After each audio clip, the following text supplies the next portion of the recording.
Welcome back to the Burgundy and Gold Review, everybody. I am Jess of HTTR.Nation on Instagram, joined by Sam of WSH Football 365, also on Instagram.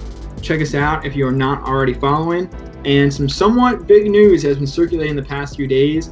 Ownership changes with Washington, trade-up rumors, a Brandon Sheriff contract controversy, and some looking ahead to the first round of the draft is what we'll be covering today. So sit back and let's get into it. So tackling the subject of ownership changes first, the minority sale of the 40% stake in the team that has been going on for the past couple months was completed this past week. Dan Snyder is now the 100% owner of the team, much to many people's dismay, myself included. But I think that really much puts to rest most long shot hopes of a team sale that people have been talking about the past couple of years. I think, there were the Bezos rumors, of course, but at this point, I've just kind of accepted the fact that you win in spite of Snyder. I mean, how do you feel about this, Sam? If you're going to come at the king, you better come right. And it seems like he had a plan, and he had the most leverage all along, honestly. So, I mean, I think everybody would like to see a change of ownership in Washington, but like you said, I gotta just accepted the fact that he's here, he's gonna be here. There's really no way to get him out. The owners aren't really in the business of even getting to the point of trying to force him to sell, because it's just not good business for all of them. So yeah, the Bezos little imaginary thing was, I guess, over now. Barring some unforeseen circumstance, but yeah, he just strong armed the whole thing. Yeah, I mean, I've seen some people have a long shot conspiracy theory that Snyder gets 100% of the team to make a sale easier. But you kind of alluded to it for a brief moment there about what it would take for Snyder to actually no longer be in ownership. And the last two, I think it's 24 out of 32 owners need to vote him out at the annual owners league meetings, which obviously did not happen since those have already passed. But I mean, the last two cases of ownership changes in the NFL, I believe, were the Bills and the Panthers. And with the Panthers, it's that the owner was actually directly involved in, I think, the sexual harassment / assault scandal that the Panthers were having a few years back, and their owner voluntarily stepped down, which Snyder obviously did not do and did not have as serious of allegations in the same kind of ballpark as that. And then with the Bills, I think is that their owner actually passed away, which, Snyder's still an adult man in his 50s, I believe. So, yeah, it's just like you said, something we just kind of have to deal with for however long he's in ownership of the team. Tell you what, the team starts winning, a lot of things will be forgotten.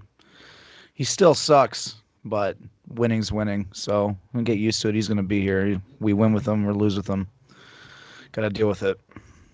I mean, as they say, winning cures everything. I do think Sure does.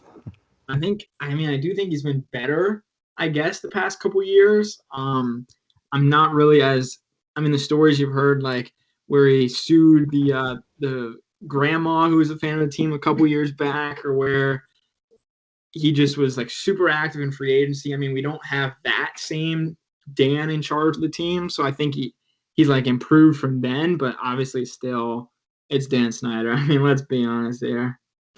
Yep, here for the long haul, man. Here for the long haul. Getting into the Brandon Sheriff situation, been reports coming out that Brandon Sheriff turned down a long-term deal that would have made him the highest paid guard in the entire NFL. I think you touched on it before. He's probably a bit disgruntled from the fact that he probably should have been paid 2-3 years ago, to be 100% honest. He has missed a lot of time. I don't have the exact number of games that he's missed right in front of me, but yeah, turned down an offer for a long-term deal. Now the team has 16 games left of Brandon Sheriff, supposedly, unless something crazy happens, which I don't foresee. And in 2022, we could be looking for somebody to replace him. At this point, they could be better off just trading him. What are your thoughts on this, Jess?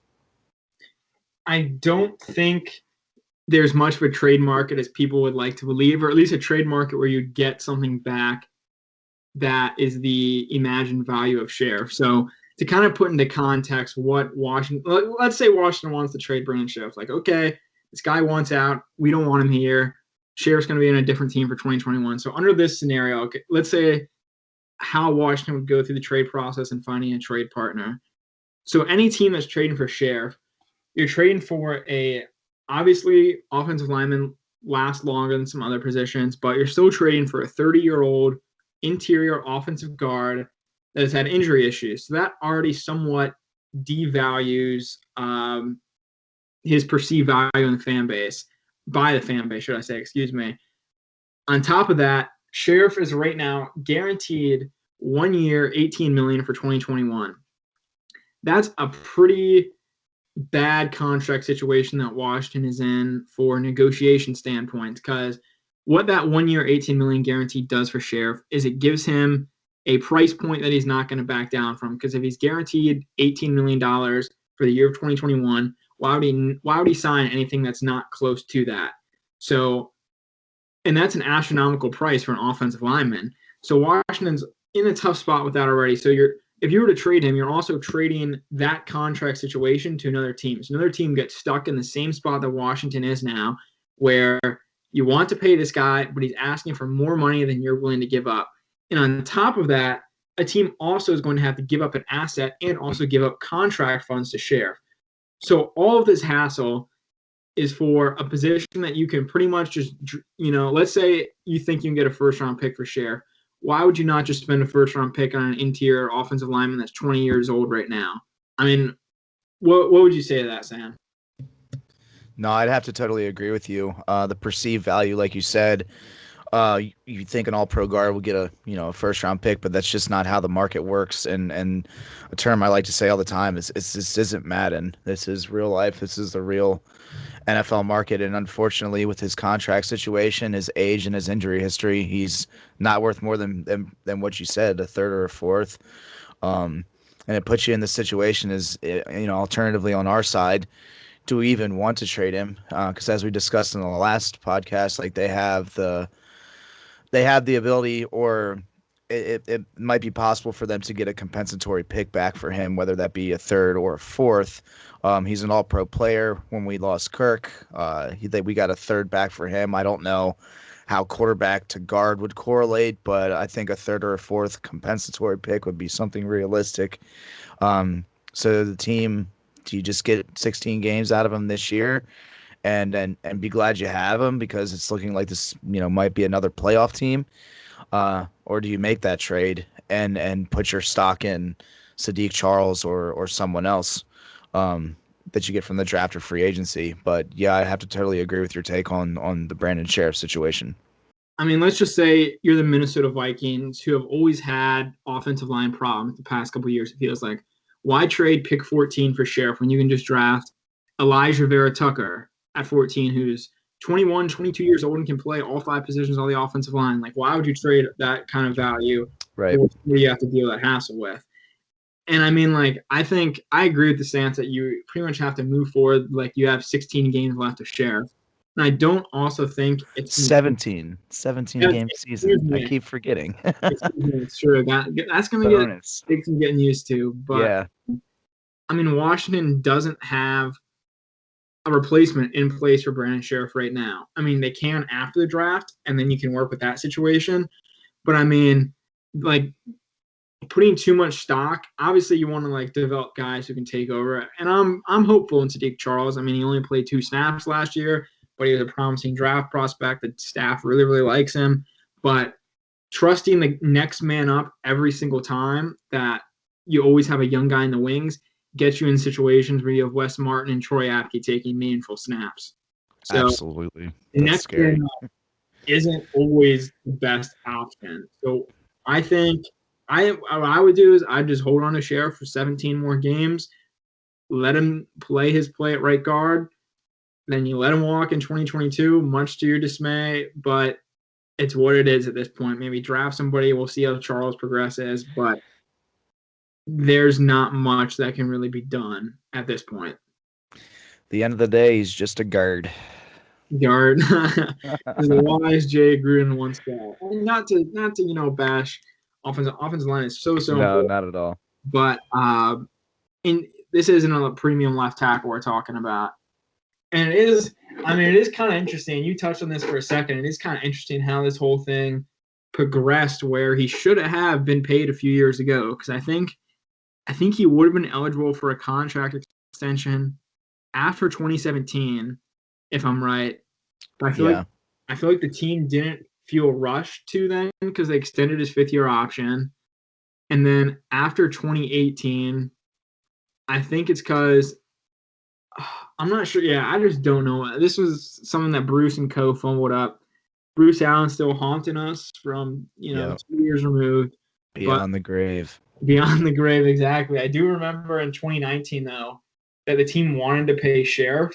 This is just an absolute bungle right here, and just like this sounds so Washington that this thing happened. But in 2019 they wanted to pay him, but that was in the midst of the Trent Williams fiasco, and they were still trying to patch things up with Trent, and so they didn't want to pay Sheriff to rub Trent the wrong way. And now both of them are probably going to be gone. So, It's just the most Washington thing ever. oh yeah, Well, it it used to is. be the most Washington thing ever. It's changing. I truly believe that. I truly do. And now Trent's making 23 a year. We'll see what they use that third-round pick for. I digress. But I mean, talking about trades though, that leads us into our next topic, where there have been conflicting trade reports about Washington's interest in moving up for a quarterback. One from the Athletics, Michael Lombardi, that says he knows that Washington is infatuated with Trey Lance and are willing to risk it all, as one might say, throw all the draft picks at whoever they need to go up and get him.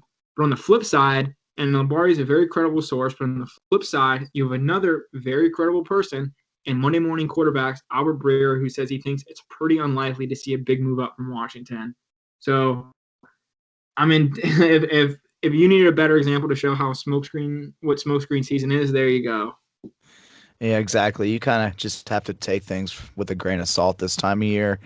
I think there's a little bit of truth that can be found in everything sometimes. And knowing how Rivera works, I don't. Here's the thing. If they don't love Trey Lance, I don't want them to trade for him at all. If they don't love a player, period, I don't want them to trade for him at all. I don't want them to be like, okay, well, if he falls out of, say, the top 6 and he falls to 7 or falls to 9 or something like that, and they're like, okay, now let's go get him. I'm like, all right, well, now you want him? Like, what held you back from that little bit of space in between the picks to where now you're willing to make that trade? I get it. You're going to be paying a little bit less, but if you truly like that quarterback, I feel like you go for it at the earliest opportunity possible to take away the chance of another team taking it from you. Um, that being said, I personally, if they're in love with him, I'm in the business of trusting Ron, and I'd really want to give this thing a shot. So if they believe in somebody like Lance or even another player, not necessarily has to be a quarterback. I know it'd be rare, but I think it's something to consider, and I think you pull the trigger. This team has such a young infusion of talent, and after Chase Young, like, it's really trending upward. And I think they have a lot of pieces in place, and I think it's a good time to take the next step or take a leap.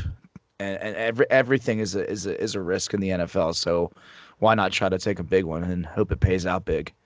This is where I'm going to disagree with you. Not because I agree with the thought process that you don't trade up for a guy unless he's 100% the guy.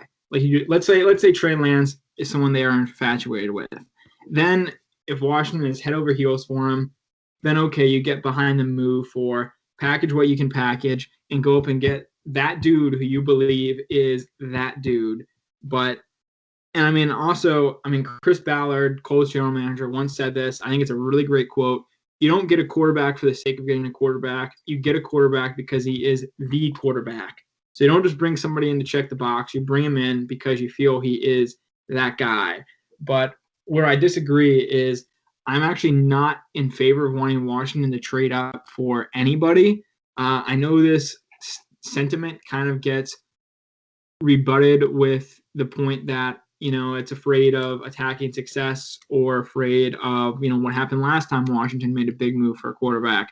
But I think right now, the best interest, it's in Washington's best interest to stay the path, to keep building up the roster, because Washington's roster is far from perfect. I mean, it has made strides from last year. It has had, I mean, they've come a long way from that 3-13 season a few years ago, but Washington's roster still has holes, and trading away that many picks for a roster me personally don't think is ready to 100% compete for a deep playoff run, I would have an issue with. Do you get what I'm saying there? Absolutely. And let me back up a second and say that trading up isn't my first choice. I just wouldn't be terribly upset with it if they were completely sold on a guy and wanted to go get him. I'm more saying that I trust what Ron and his camp want to do. But I do agree with you in the sense that this team does have a lot of holes to fill. And that brings me to my next point of discussion, which is the trade back. I think it could help the team a lot.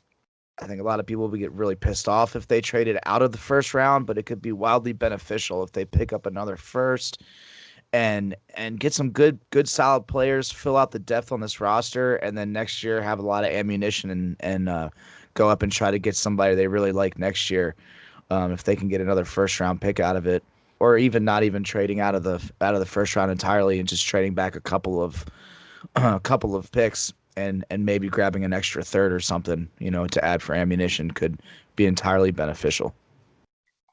Trading back from 19 is an interesting possibility the team could do. I think there's not a ton of huge momentum trending that way, but obviously to trade back, you first need somebody to trade up. I'm not sure who would be making that move up with Washington. Obviously, it's all dependent on draft night and how the board falls. I mean, maybe if Devontae Smith or a quarterback or somebody falls, then another team is willing to make that move up to 19 to go get them. So, but let's say Washington does have somebody to trade back with. I think I'd prefer to stay in the first round and probably get somebody and get some extra mid-round picks. But I am not opposed to that idea at all.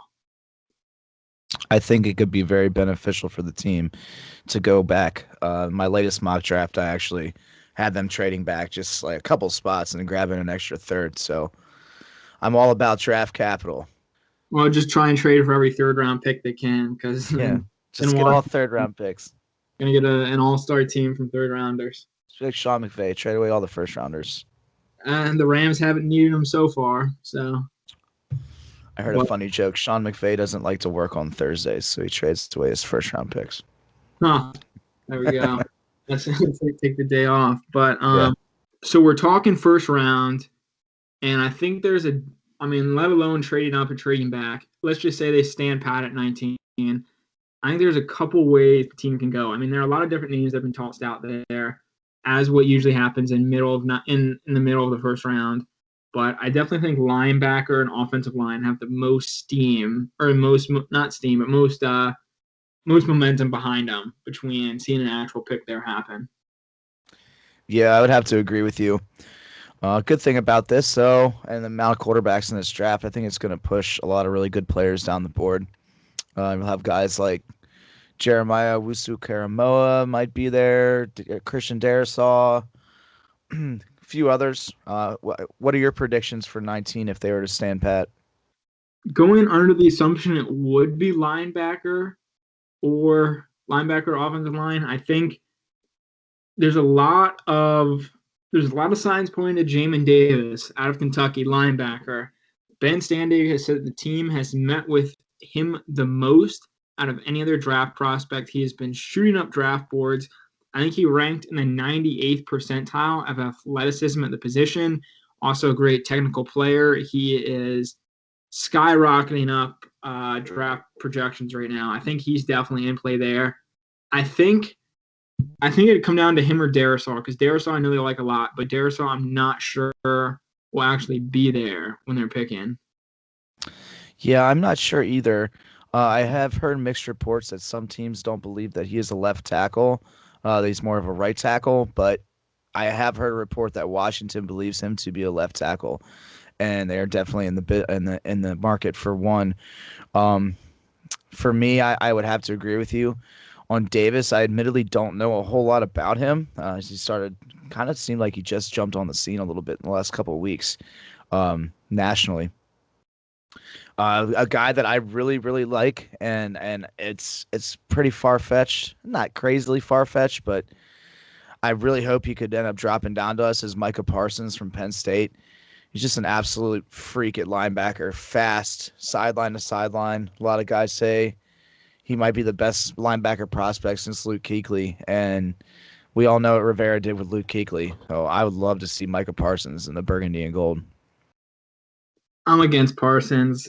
Yeah, no, thank you. Sorry, I mean, some of those I allegations know. are just some bad stuff. Which again, they are all allegations. Nothing has been proved in a court of law, but there definitely is some evidence pointing the wrong way. And I think Parsons, I don't know if I would call him a generational line. I think he's a very, very gifted, athletically talented linebacker.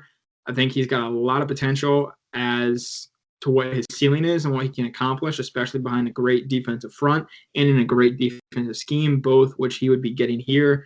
But I think he's a little bit overhyped as a prospect, and on top of that, Mm.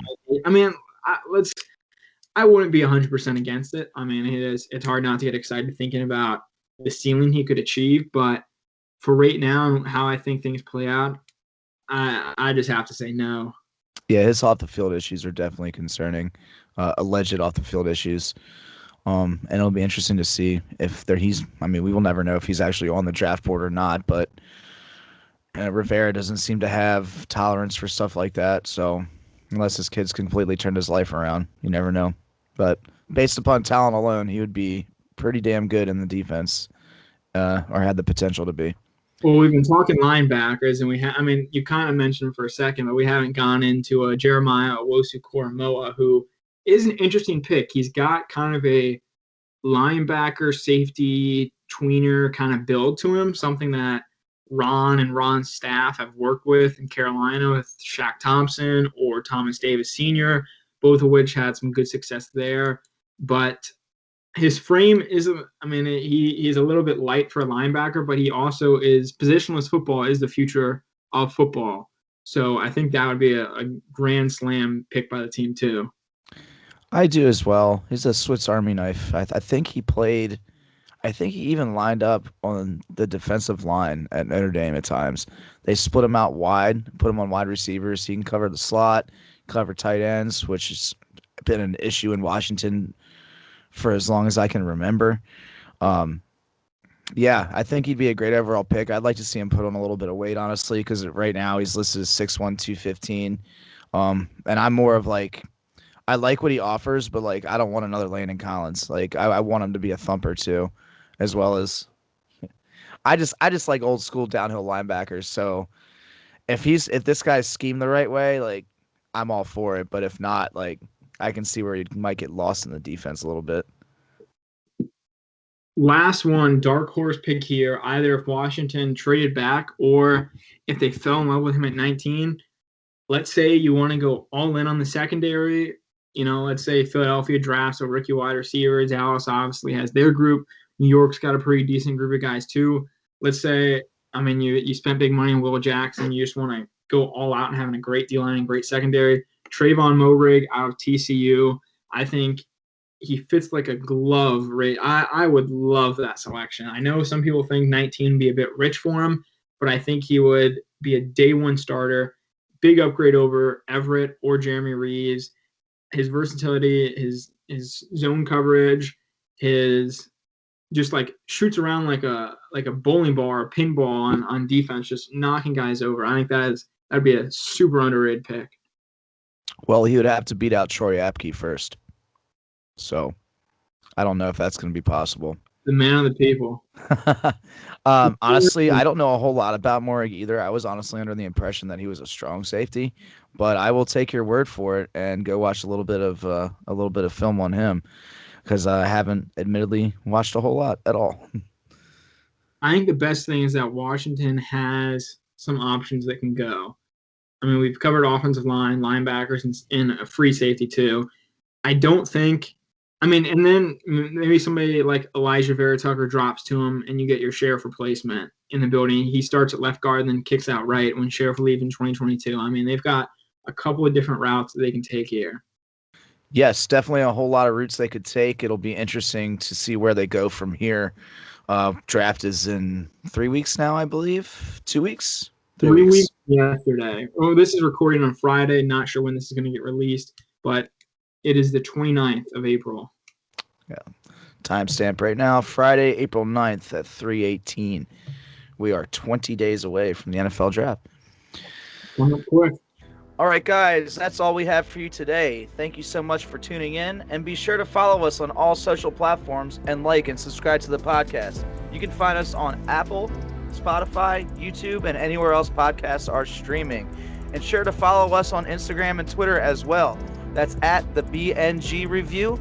That's at the B, the letter N, G Review on Instagram and Twitter. I'm Sam. Follow me at Washington Football 365. And that's Jess. Follow him at httr.nation, both on Instagram. We'll talk to you next time.